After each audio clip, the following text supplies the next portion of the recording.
Belum dilantik tapi sudah merasa menjadi wakil presiden, sudah merasa menjadi orang nomor 2 di Indonesia yang akan melakukan segala cara untuk melanggengkan dinasti Jokowi. Baju adatnya dipakai, warga asli Papuanya dibantai. Ayah sama anak adab sama-sama nggak punya. Ini Jokowi dan anak turunannya sama-sama nggak tahu malu. Selain kelihatan bengis juga kelihatan songongnya. Kemarin kita membahas tentang Bapak Joko Widodo yang mengenakan pakaian Raja Kutai, tapi justru Sultan Kutai Kartanegaranya sendiri tidak diundang. Jadi ini sebuah gambaran nyata dari sosok presiden kita yang tidak mengerti bagaimana cara menghargai kearifan lokal. Di IKN, di Jakarta, podo wae sama saja. Kita melihat Gibran Rakabuming Raka mengenakan pakaian adat Sali. Pakaian adat khas Papua untuk perempuan. Boleh ya? Boleh dong, yang punya kuasa. Bahkan netizen mengatakan, ini baju adatnya dipakai, warga asli Papuanya dibantai. Ini mengerikan sekali ya. Jadi kita tidak mengerti ya, apa yang ada di benak para orang-orang yang memiliki kekuasaan di negeri ini. Jadi pakaian, ini kalau kita lihat fotonya bengis begini ya, Gibran Rakabuming Raka. Barangkali dia belum dilantik tapi sudah merasa menjadi wakil presiden. Sudah merasa menjadi orang nomor 2 di Indonesia yang akan melakukan segala cara untuk melanggengkan dinasti Jokowi. Salah satunya dengan Golkar yang diambil alih dengan cara menyungkurkan Erlangga Hartarto yang sudah membantunya. Jadi orang yang sudah membantunya saja disingkirkan. Ngeri kan? Tapi kalau kembali dulu ke baju adat ini, kita lihat ini pun pernah dilakukan di pojok atas itu oleh Kaisang dan istrinya tentu. Istrinya iya memang itu pakaian adat perempuan. Tapi Kaisang juga mengenakan adat perempuan.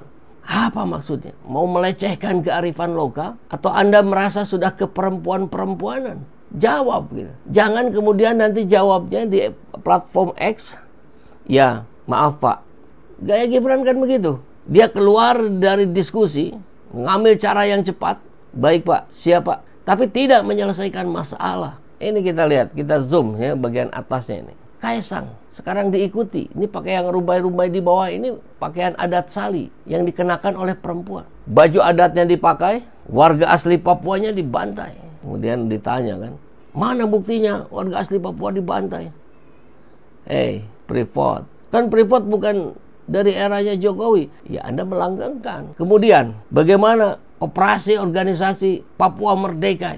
Kok Anda nggak bisa beresin? Kok kita akhirnya menjadi olok-olok bangsa lain? Tawanan dari pegawainya Ibu Susi itu, Susi R, nggak jelas juga sampai sekarang. Ada persoalan besar dalam negeri ini tak bisa diselesaikan. Tapi kemudian mereka mencari jalan keluar yang tidak solutif. Tweet ini bukan ngomongin Gibrannya, tapi penggunaan baju adat Papua yang gunakan kelompok penguasa dan a priori budaya. Tapi tiap hari rakyat Papua masih ditindas gak karu-karuan. Wapres tergak banget secara kapabilitas dan cara dia masuk sepanjang sejarah Indonesia. Ya karena dia anak haram konstitusi. Yang akan juga didukung oleh partai-partai yang melawan politik dinasti, tapi kemudian demi sebuah strategi jangka panjang akhirnya masuk ke dalam. Emasnya dikeruk, kemiskinannya dipelihara. Luar biasa ya. Indonesia sejarahnya punya wapres tangguh-tangguh. Ada yang profesional, tentara, ibu terkuat di Indonesia, pengusaha kaya sampai ulama. Tapi 2024 sampai 2029 malah ngedrop. Dapatnya zong. SBY dan Mega tak hadiri undangan di IKN.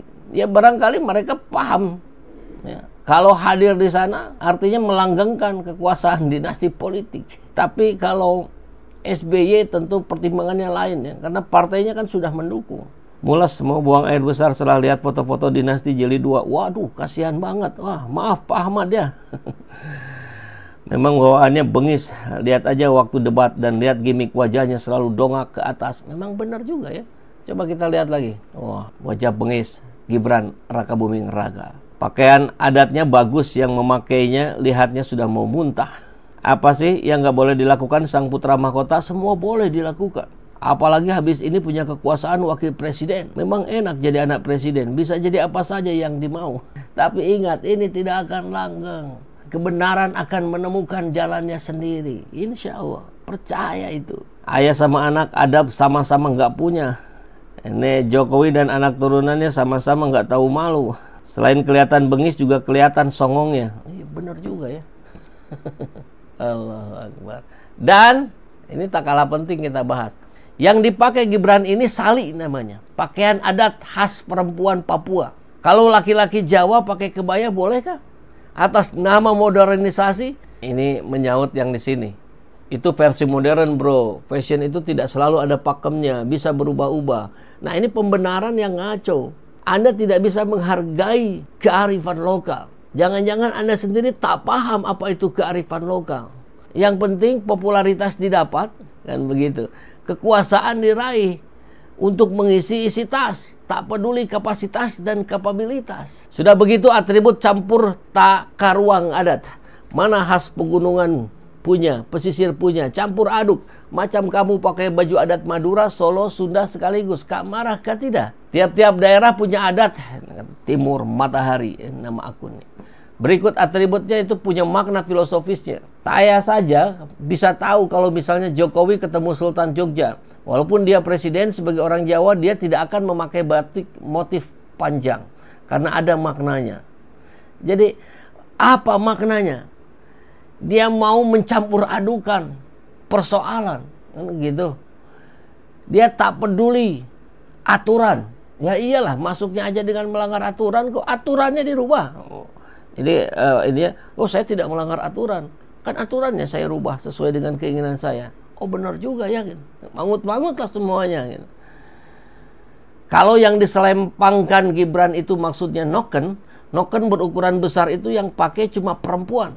Kamu bayangkan Jokowi jalan tenteng tas ibunya Iriana. Begitu kira-kira lucunya. Sudahlah, urusan Papua memang kamu yang punya negara, atur saja. Kamu pakai begitu berarti kamu yang benar. Kalau kamu bilang tai itu enak dimakan, ya kami cuman bilang setuju. Itu yang terjadi di negeri ini. Wakil presiden loh, apa tidak riset dulu? Nuntut Gibran buat riset dulu apa nggak terlalu ketinggian ya? Ya terlalu ketinggian lah. Nah ini pakaian sali dipakai oleh perempuan. Nah sekarang dipakai oleh Gibran.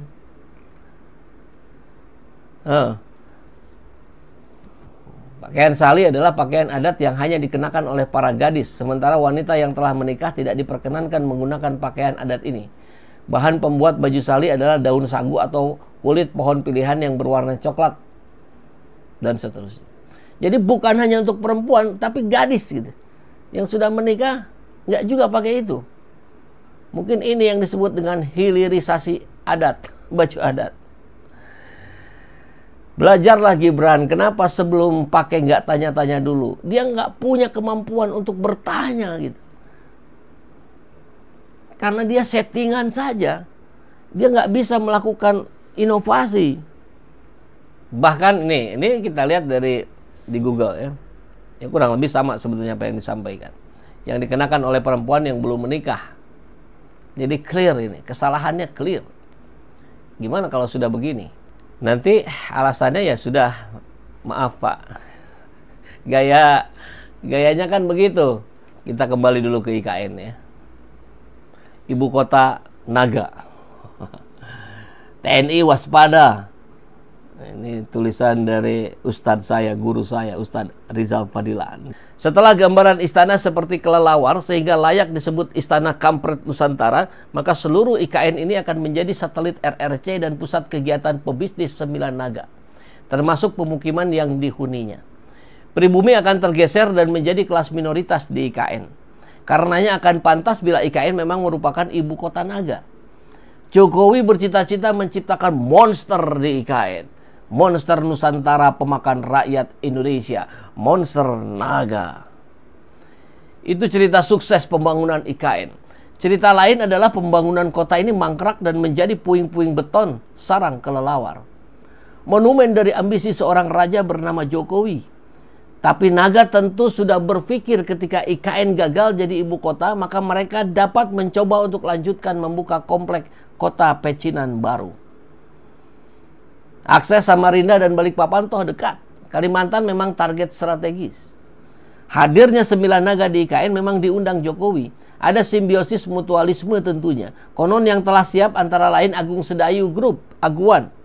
Salim Group, Antoni Salim, Sinar Mas, Franky Wijaya, Jarum, Robert B. Hartono, Arta Graha Group, Topi Winanta, Maya Pada, Dato Sri Tahir, Astra Edwin Suryajaya, dan lainnya termasuk Adaro, Ciputra, Sumarekon, Barito Pacific, Wing, Astra, Kawan Lama, Pakuwon, dan Alfamart Group. 9 naga disadari atau tidak telah menjadi kekuatan oligarki bisnis yang turut mengendalikan negara. Seperti Chaebol di Korea Selatan.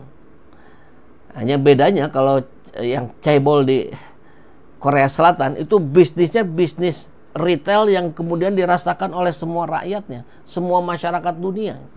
Kalau ini mainannya di wilayah-wilayah tambang yang banyak ruang-ruang gelapnya. Begitu bedanya gitu. Di bawah pemerintahan Jokowi, 9 naga hidup subur dan mendapat pelayanan istimewa. Ketika IKN ditawarkan kepada RRC saat Jokowi menghadap Xi Jinping di Chengdu, maka sambungan dengan 9 naga telah terbaca. IKN memang bukan untuk kepentingan rakyat, tapi untuk konglomerat. Jokowi memakai baju adat Banjar yang menurut pembawa acara saat upacara HUT RI bersimbol naga dan kelabang. Tentu syarat makna di baliknya. Pada malam hari, renungan suci di makam Taman Pahlawan terekam kesan unik. Jokowi menghormat pada api. Ngelesnya mudah, tentu sebagai cahaya di malam gelap. Semakin runyam saja IKN ini. IKN yang runyam ini bernuansa mistis. Sudah burung Garuda seperti kelelawar, dukun-dukun mewarnai persiapan, diawali pelarangan jilbab, petugas berjilbab membawa baki diganti hanya dalam hitungan jam itu sebelumnya. Baju Jokowi bermotif naga dan kelabang. Malam hari di makam ada renungan suci di mana Jokowi hormat pada api. Seperti agama Zoroaster saja, api adalah simbol dan asal dari iblis.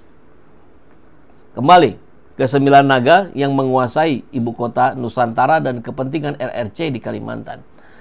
Apakah aparat tidak aware akan bahaya dan ancaman bagi bangsa Indonesia ke depan?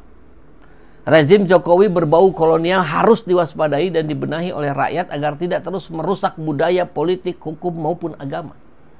IKN yang menjadi ibu kota naga potensial untuk menyemburkan api penindasan dan penggusuran pribumi.